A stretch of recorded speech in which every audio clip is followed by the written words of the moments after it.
E aí, pessoal, tudo bem com vocês? Espero que vocês estejam bem nesse quase final de ano, final da nossa temporada aqui no Papel de Pão.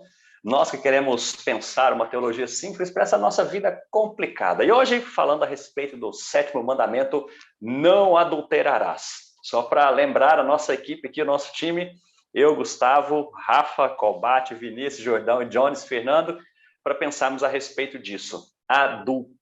E algo assim que é preocupante, né? Na sociedade sensualizada, sexualizada que nós vivemos. O que seria isso? E é importante nós entendermos para sabermos se o que envolve esse tipo de pecado, essa proibição, ou, na verdade, o lado contrário, que é a permissão que se dá dentro desses limites. E eu quero perguntar para vocês, então, o que seria, o que a Bíblia considera como adultério? E vamos lá. Bom, me mandaram começar, então eu vou começar. Adultério, basicamente, é uma adulteração daquilo que é o correto, o certo, o reto, o justo. E quando nós falamos de pacto, nós falamos do cumprimento desse pacto em todos os seus sentidos, no sentido mais amplo, mais completo, mais perfeito. E quando o texto fala lá em Êxodo 20, né, sobre não adulterarás, nós temos ali já o desenvolvimento da relação com o próximo. A primeira relação com o próximo que fica evidente depois da questão do homicídio e da questão do homem como imagem de Deus, nós temos agora a relação conjugal, o casamento, a vida e como a vida deve ser vivida nesse mundo, tendo o casamento como esse padrão da sociedade, tá? O padrão que nós devemos ter a partir da família e da relação de pacto entre homem e mulher. Então, quando a Bíblia diz, os 10 mandamentos diz sobre não adulterarás, está falando exatamente que esse pacto ele deve ser respeitado dentro da sua plenitude. O homem pertence à mulher e a mulher pertence ao homem e os dois se tornam um. Basicamente, voltando à ideia da criação de Deus perfeita, plena e profunda, onde o homem fazia parte da mulher e a mulher fazia parte do homem, sendo um só, os dois sendo um corpo só.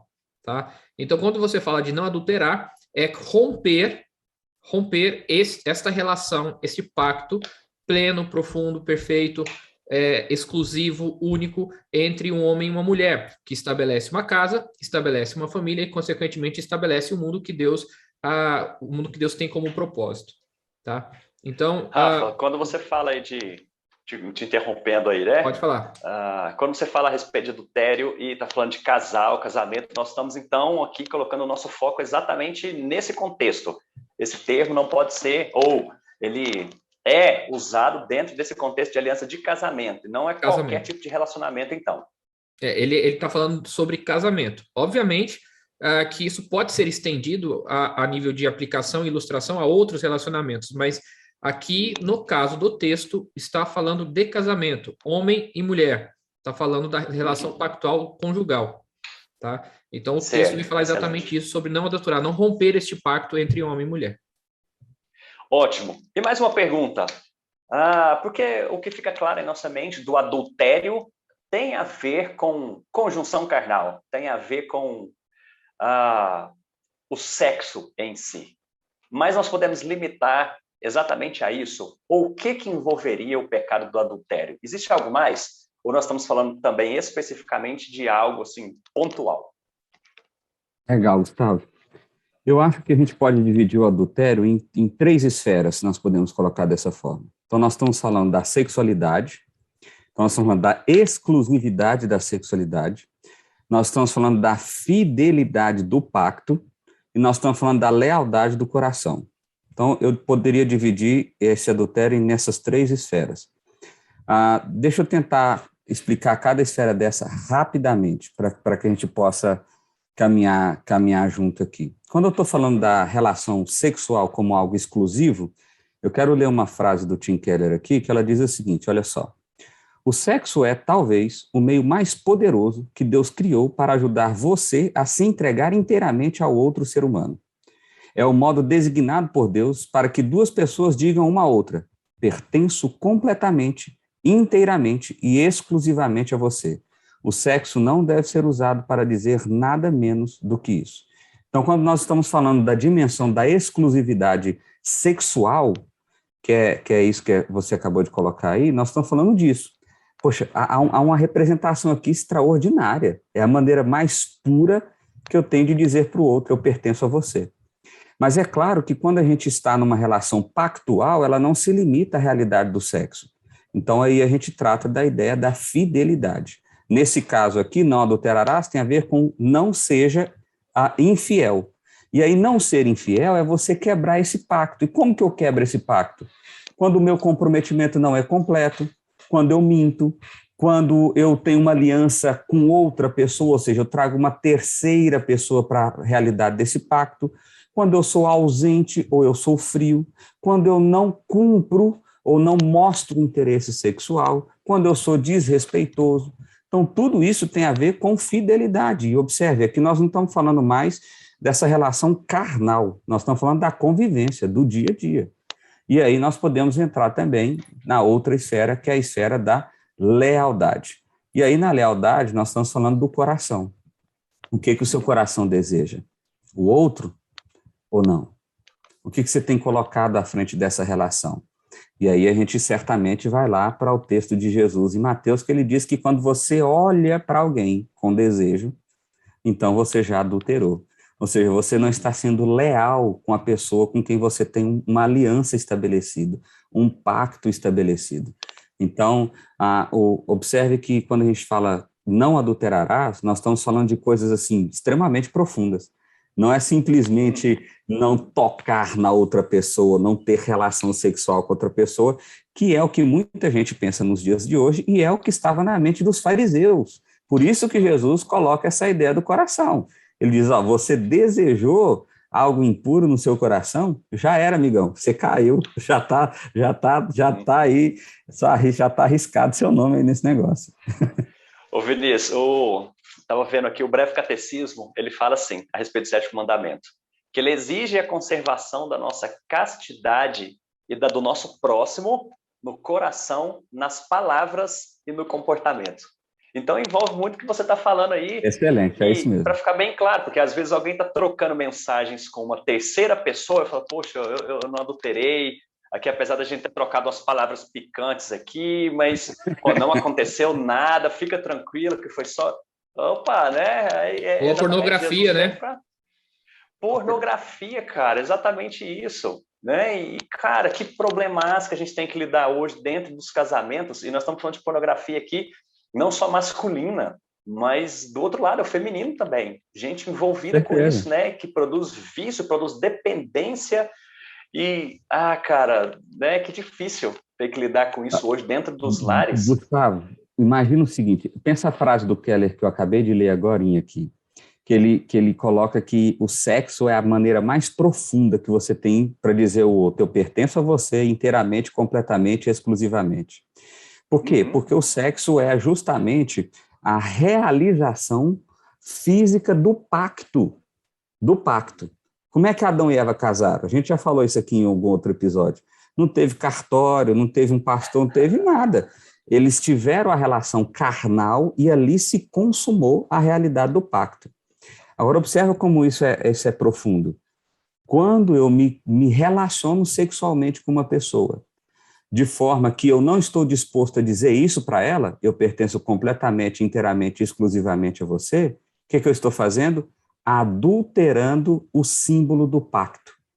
Eu estou dizendo, eu estou querendo ter um pacto contigo, mas sem o compromisso do pacto. E o que é isso? Adultério.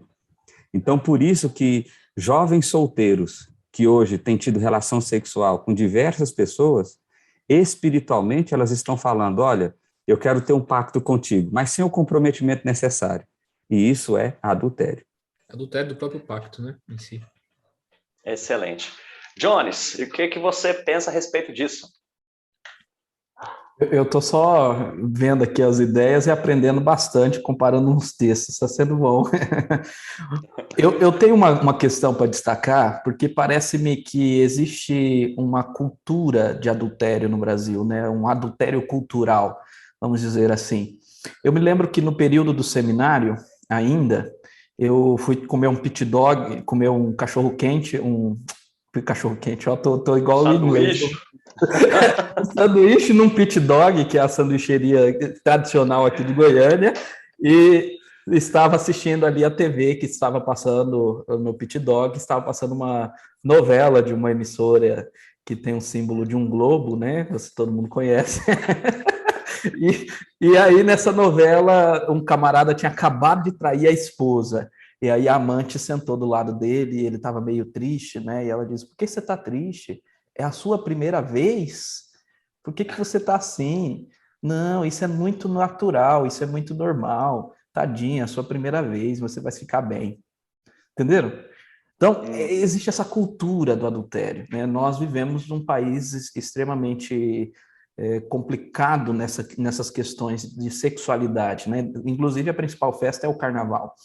E por isso que talvez nós precisamos dessa postura radical, talvez não, com toda certeza nós precisamos dessa postura radical que Jesus ensina nesse texto que já foi citado, que é o texto de Mateus 5, o versículo 27, né? Não cometa adultério. Se alguém olhar para uma mulher com intenção impura, já cometeu adultério com ela no coração. Eu fui conferir se o termo aqui para adultério é porneia, mas eu pesquisei aqui, parece que não é porneia, mas em alguns textos o termo para adultério é porneia, da onde vai derivar aí pornografia, né?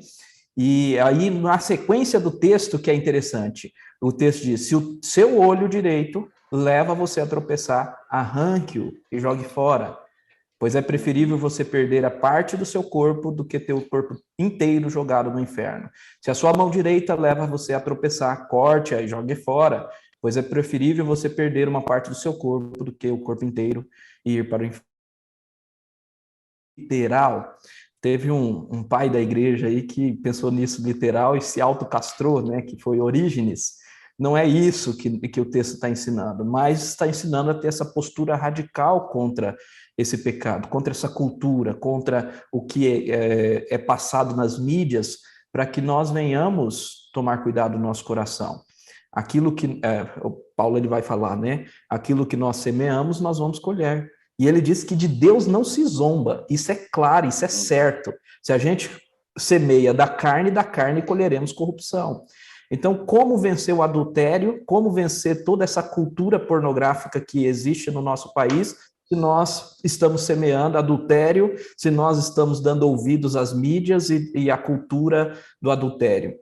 Então, é impossível. Então, nós precisamos aprender a semear do Espírito. Eu acho que é por isso que Paulo é tão radical. Só deixa eu terminar, Vinícius, rapidinho. Que Paulo é tão radical quando lá em 1 Coríntios você está lidando com pecado sexual, né? 1 Coríntios 5, tinha um rapaz que estava dormindo com a sua madrasta, Paulo manda entregar ele para Satanás. É bem radical, né? Que é o afástio da comunhão, né? A disciplina eclesiástica. E Coríntios 6 e 7, ele vai explorar isso, e ele vai dizer que aquele que dorme com uma prostituta se torna um só corpo com ela. E uma vez que se tornou um só corpo, e estando no corpo da igreja, também é um só corpo com o Senhor, isso é impossível, senão vai trazer adultério, prostituição para o corpo de Cristo. Por isso a postura tem que ser radical, né? Por isso que é um pecado que muitas vezes nós vemos que a igreja condena mais, né? Não é que os outros pecados são menos condenáveis, mas é por causa dessa questão da impureza no próprio corpo de Cristo, do adultério no próprio corpo de Cristo. Vai lá, Vini. Ia falar? Pode falar, Gustavo. Eu vou colocando aqui. É porque eu ia já pensar numa outra proposição aqui, mas antes de responder isso que eu vou colocar, você pode falar também. Mas eu quero dizer que essas coisas se tornaram tão sutis para nós, né? E o pecado é dessa maneira, né? Quando o autor aos Hebreus vai falar a respeito disso, da corrida da fé, da jornada da fé, Hebreus 12, ele fala, olha, se livrem, se despojem, né, de todo o peso, de todo o pecado que tenazmente vos assedia. Porque é muito sagaz, ele é muito esperto. E a gente vê coisas entrando nos lares, séries, filmes, músicas que as pessoas ouvem e que acham que isso não tem influência nenhuma nas suas vidas, nenhuma. E talvez a maneira de nós pensarmos isso não é simplesmente a pergunta, mas o que que tem? Eu tô preparado para isso, mas talvez a mensagem de o que que isso me ajuda na minha santificação? O que que isso me ajuda em manter a minha fidelidade, em manter a honra do meu lar, do leito, né, essa pureza. Então, eu creio que vai muito nisso, nessa sutileza. Mas o que eu queria colocar para vocês aqui, então, a gente precisa não só de ajuda, mas ajudar os outros também. E o que pode ser feito para evitar esse adultério? Porque nós vimos aqui algo muito mais profundo do que simplesmente conjunção carnal aqui, do que órgãos. E eu me lembro que, se não me engano aqui, né, era a respeito da lei, que era só se tivesse algum sentido de penetração de algum tipo de órgão. Por exemplo, língua, alguma coisa assim. Quando foi beijo, o beijo que não foi com língua, então, opa, não foi, né? Então não é considerado.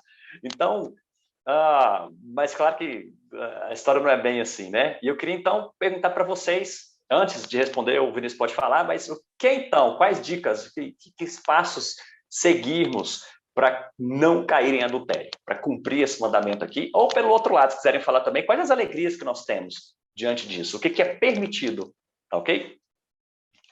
Tá bom, eu acho que o que eu vou falar tem a ver com o que você acabou de perguntar, então acho que dá para emendar tudo aí. Porque o Johnny tinha comentado sobre a questão da cultura do adultério que nós estamos envolvidos e de dar a vazão a essa cultura, ou coisa do tipo, né, de maneira que ela comunique no nosso coração. E aí você perguntou a questão da aplicação, qual seria a resposta? Eu acho que as duas coisas convergem para a mesma direção, que tem a ver com a nossa fidelidade com Deus. Eu acho que é importante a gente perceber que esse mandamento ele não está desassociado dos demais, como o Rafa no início falou, e muito menos está desassociado do primeiro, a quem nós pertencemos, de quem nós somos. Então, peraí, eu pertenço ao Senhor, e Deus é absurdamente fiel para comigo, apesar da minha infidelidade para com Ele. E como então eu vou refletir essa fidelidade de Deus? Ora, só tem uma maneira, sendo fiel para aqueles com quem eu me relaciono, especialmente na relação do casamento, que é essa relação de maior comprometimento. Então, eu acho que se tem uma resposta para como enfrentar o adultério, ela está mais ligada a como meu coração está fiel a Deus. Eu acho que não tem a ver com passos 1, 2, 3, 4. Olha, não faça isso, por exemplo. Eu poderia dizer aqui, não converse no celular com outra pessoa. Não entre em ambientes que sejam provocativos. Não relacione-se com amigos que te levam. Tudo bem. Agora, a questão é a seguinte, eu não acho que esses passos vão, de fato, resolver o problema do coração, porque esse é um problema do coração. Então, o coração precisa estar firmado em Deus. Então, primeiro eu preciso me perceber como alguém que pertence ao Senhor, alguém que desfruta da fidelidade do Senhor e que, por consequência, é fiel com quem eu me relaciono. Então, eu acho que o caminho é por aí, né? Então, eu acho que o caminho é por aí. Tentando responder aí, amarrar tudo aí que vocês falaram. Eu sei que você tinha terminado, desculpa ter entrado no meio, mas só para falar sobre essa questão do coração, tanto que ela é importante, porque é isso que Cristo detecta. Cristo vai falar, a lei ela apenas vai limitar externamente aquilo que internamente já está corrompido, aquilo que internamente já te levou ao pecado. E exatamente essa limitação, esse domínio do desejo que há no coração, que só pode ser restaurado, redimido pela cruz de Cristo, mas para que isso não se torne externo e arrebente com tudo aquilo que já foi estabelecido, principalmente a questão do pacto. E nessa questão, eu gostaria de colocar alguns pontos que a Bíblia coloca, onde você chega no limite, onde o próprio casamento não suporta e há necessidade dessa separação para a preservação do próximo. Porque no caso do casamento é um cuidando do outro, né? A esposa cuida do marido, o marido cuida da esposa. Só porque o desejo do coração é tão pecaminoso e isso vai tanto para o lado externo, a exclusividade, como o Vinícius falou, a infidelidade, a lealdade não existem, que em vez de você cuidar do próximo, você mata o próximo. Você mata o seu cônjuge. E aí a Bíblia trabalha a questão do divórcio. Então, isso é interessante para a gente observar essas questões exteriores que você colocou, né? Que dicas que a gente dá? Malaquias, eu gosto de sempre levar Malaquias. Se o cara ama tanto a si mesmo, se ele é tão egoísta, ao ponto de não olhar quem está do lado dele, ao ponto de ser violento quem está do lado dele, quem incomoda a posição dele, e é violento com isso, isso é adultério. Então, o que fica em quatro paredes não pertence a você, mas pertence a Deus, a comunidade e a sociedade. Você não tem o direito de ser violento em casa, isso é adultério. Quantas e quantas pessoas apontam o dedo para dizer, fulano de tal traiu o outro, mas dentro de casa é violento com a esposa. Então, a gente precisa começar a observar que o adultério vem exatamente do coração e se apresenta de inúmeras formas dentro de um lar. E a Bíblia já condena, e não só condena, mas dá a abertura para o divórcio em casos assim. Na questão do abandono de lar, é a mesma questão. O cara, ou vamos colocar a mulher, porque a gente na Bíblia fala na questão do homem, mas hoje acontece muito com a mulher também, né? Essa liberdade feminina trouxe mais pecado para a mulher também. Então, a pessoa olha para o lado de fora e ama muito mais estar fora de casa do que dentro de casa. Tem prazer de estar fora de casa do que dentro de casa. E, consequentemente, isso vai estar ligado a uma questão sexual também, porque nós estamos falando de prazer carnal. Mas o sair de casa, o abandonar a casa, o não suportar a casa, é também adultério, porque o pacto fala dos dois estarem juntos. Essa história de casamento, de cada um mora numa casa, que está muito na moda em alguns lugares, você fica na sua casa, eu fico na minha, a gente casa assim, só para se encontrar de vez em quando, isso é adultério. Tem que estar debaixo da mesma casa. A famosa frase, quem casa quer casa. Casamento tem a ver com casa, lar. Então, vocês têm que morar debaixo da mesma casa. Cuidar um do outro, suportando um ao outro. Casamento é isso. E a última, que é óbvia, é que Jesus fala da questão do adultério, da exclusividade sexual, onde você faz uma conjunção carnal, um pacto carnal com uma pessoa que não é a sua esposa. Ou seja, você quebra o pacto. E na Bíblia, a Bíblia é bem clara qual é o salário do pecado. E pecado, basicamente, é quebra de pacto. O salário do pecado é a morte.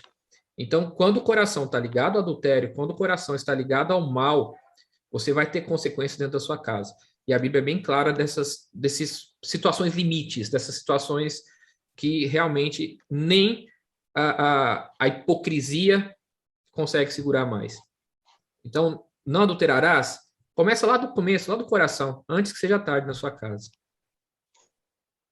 Show. E aí, Jones, para a gente finalizar? Eu queria trazer aqui uma passagem de Provérbios. Provérbios 5 é um aviso contra o adultério. Eu não vou ler todo o capítulo. Depois, se vocês que estão nos ouvindo, que estão também nos assistindo no YouTube, quiserem ler, inclusive traz uma palavra maravilhosa para desfrutar do seu próprio lar, da sua esposa, né? Bebe água da sua própria cisterna. É muito legal esse texto. Agora, antes, no versículo 3, ele vai dizer o seguinte: porque os lábios da mulher adúltera, destilam favos de mel, e as suas palavras são mais suaves do que o azeite, mas o fim dela é amargoso como absinto, agudo como a espada de dois gumes, e os seus pés descem à morte, e os seus passos conduzem-na ao inferno. É isso aí. É uma palavra dura, né? Mas deixa eu... Só uma última palavra. A gente está trazendo uma postura radical aqui contra o adultério, e tem que ser mesmo. Agora, nós precisamos entender que não se vence o adultério, a cultura do adultério, os pensamentos ruins, os pensamentos luxuriosos, lascívicos, com legalismo. O legalismo pode até te ajudar, a religiosidade, ou a mera religiosidade, pode até te ajudar a vencer. Você até consegue se libertar da luxúria, de alguns desejos pecaminosos e nunca trair a esposa de maneira alguma. Mas você ganha outra coisa, o orgulho, né? Então você só está substituindo um pecado pelo outro. E não é este o caminho. O caminho sempre é o evangelho. O caminho para vencer o adultério é a graça de Cristo que nos é derramada. Para vencer essa cultura é o entendimento que Cristo é o nosso Senhor e Salvador e enxergar a glória dele, o amor dele na cruz. E o caminho para vencer toda a luxúria, toda a lascívia é uma vida no Espírito. Paulo fala, né? Isso. Limitado. Paulo fala isso lá em Gálatas capítulo 5, 16. Vivam no Espírito e jamais satisfarão os desejos da carne. Então a ideia é que a vida no Espírito, se nós vivermos no Espírito, os desejos da carne não serão satisfeitos, porque nós vivemos no Espírito. O Espírito nos alimenta, o Espírito nos conduz e nos afasta dessas coisas. Evangelho, não legalismo. Excelente. Eu sempre falo para os casais aqui que eu estou acompanhando, curso de noivado, que um dia eles vão fazer votos na cerimônia de casamento. E eu pergunto, o que vai garantir que vocês vão cumprir esses votos até o final da vida de vocês? E a resposta é só uma.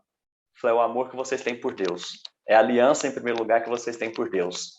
E se conseguir cumprir isso, os votos vão ser um pouco mais fáceis de serem cumpridos. Então, o ponto que vocês colocaram, olha para Deus. Amar Deus acima de todas as coisas. É cumprir aquilo que nós já vimos aqui nos outros programas, né? Nos 4 primeiros mandamentos, que está relacionado com Deus. Deus acima de todas as coisas, amando, honrando, obedecendo, cumprindo os termos dessa aliança, e aí com o próximo é consequência disso, de amar a Deus acima de todas as coisas. Eu acho que isso ajuda também a gente a pensar a respeito desse tema. Meus amigos, obrigado pelo tempo de vocês aqui, obrigado a vocês que nos acompanharam nesse programa, e até a próxima.